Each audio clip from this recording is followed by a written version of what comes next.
Quel téléphone à touche avec WhatsApp vaut vraiment le coup aujourd'hui et lequel semble surtout intéressant sur le papier? Je vais vous présenter 5 modèles, du meilleur au moins convaincant. À la première place, on trouve le Doro.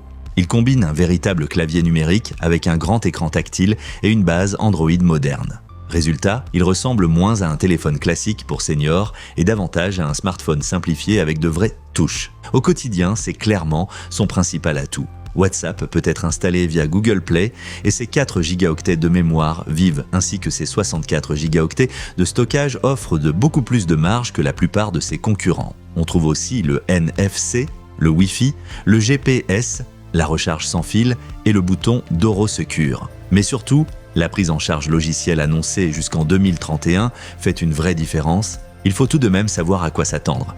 L'appareil est plus grand et, avec ses 0,2024 kg, il est aussi plus lourd que les autres modèles. La batterie n'est pas amovible non plus. Donc, si vous cherchez volontairement un téléphone à touche très simple, avec le moins possible de fonctions de smartphone, il risque même de vous paraître un peu trop complet. Si tu veux utiliser WhatsApp de façon fiable le plus longtemps possible tout en gardant de vraies touches, c'est pour moi le meilleur choix. En revanche, si tu préfères davantage le format d'un vrai téléphone à clapet, regarde plutôt le modèle en deuxième position. Vous trouverez les liens vers tous les produits de ce comparatif au meilleur prix dans la description sous la vidéo.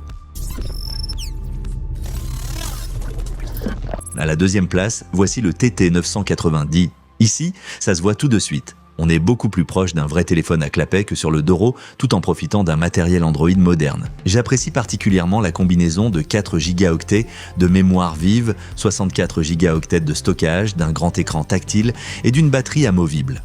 WhatsApp fonctionne, les appels vocaux et vidéos sont possibles et 3 touches physiques de raccourci peuvent être configurées pour ouvrir directement des applications comme WhatsApp. Au quotidien, c'est vraiment pratique. Son principal défaut, c'est l'absence des services Google et du Google Play Store. Les applications passent par Aurora Store et certaines peuvent donc fonctionner de façon moins fiable. Les appels WhatsApp ne peuvent pas non plus être gérés avec les touches physiques vertes et rouges, il faut passer par l'écran tactile. Ce n'est pas un gros problème, mais mieux vaut le savoir. Si tu cherches un véritable téléphone à clapet avec de bonnes performances modernes et que tu peux te passer des services de Google, ce modèle est très intéressant. Si tu préfères Android avec Google Play, le troisième modèle sera probablement plus adapté. Si ce comparatif vous aide, pensez à mettre un like et à vous abonner à la chaîne. À la troisième place, on trouve le TT280. Il ressemble davantage à un téléphone à touche classique au format monobloc, mais il fonctionne sous Android 13 et donne accès à Google Play. C'est son grand avantage par rapport au modèle précédent.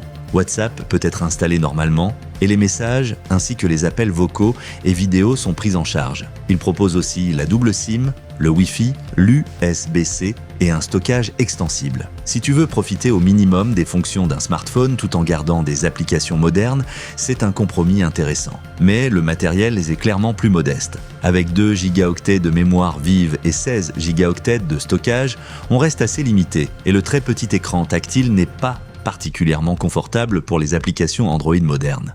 Les appareils photo sont eux aussi surtout là pour dépanner. Face au TT990, l'ensemble paraît nettement plus basique. Si tu veux surtout téléphoner, envoyer des messages et utiliser WhatsApp de temps en temps, il peut très bien convenir. Pour une utilisation plus fréquente des applications ou davantage de confort, je choisirais plutôt l'un des 2 modèles précédents. Et on passe maintenant à l'Emporia plus ancien. À la 4e place, on retrouve l'Emporia. Le concept reste intéressant. Format à clapet, véritable touche, écran tactile et même une touche dédiée à WhatsApp. Pour les débutants, c'est agréable car les fonctions importantes restent rapidement accessibles. On trouve également le Wi-Fi, le Bluetooth, l'USB-C, une base de recharge et une batterie amovible. Même aujourd'hui, l'idée générale de l'interface reste bien pensée. Techniquement, en revanche, son âge commence à se voir. Avec seulement 1 gigaoctet de mémoire vive et 8 gigaoctets de stockage interne, les ressources sont très limitées pour les applications actuelles. Android 11 reste compatible avec WhatsApp, mais la marge pour les futures versions est clairement plus faible que sur le Doro ou les 2 modèles TT Phone. Si tu possèdes déjà cet appareil et que son utilisation te convient, il peut encore faire le travail. Pour un achat neuf, je réfléchirais davantage à cause de sa plateforme plus ancienne. Le dernier modèle mise encore davantage sur la simplicité pour les seniors.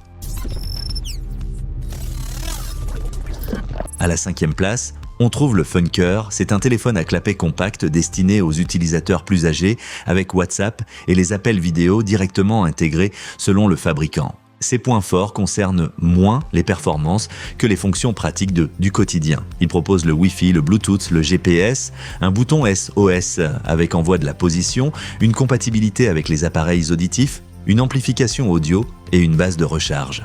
Pour quelqu'un qui privilégie avant tout la sécurité et la simplicité pour rester joignable, ce sont des fonctions utiles. La situation est moins convaincante en matière de longévité. Avec 1 gigaoctet de mémoire vive et 8 gigaoctets de stockage, les réserves sont faibles. De plus, le suivi logiciel à long terme est moins clairement documenté que chez Doro ou TT-Phone. C'est précisément pour cette raison qu'il termine à la dernière place malgré ses bonnes fonctions destinées aux seniors. Si WhatsApp doit rester une fonction secondaire et que le SOS, le GPS et la simplicité d'utilisation sont plus importants, ce modèle peut tout de même convenir. Pour une utilisation plus régulière de WhatsApp sur le long terme, je choisirais plutôt l'un des modèles mieux classés.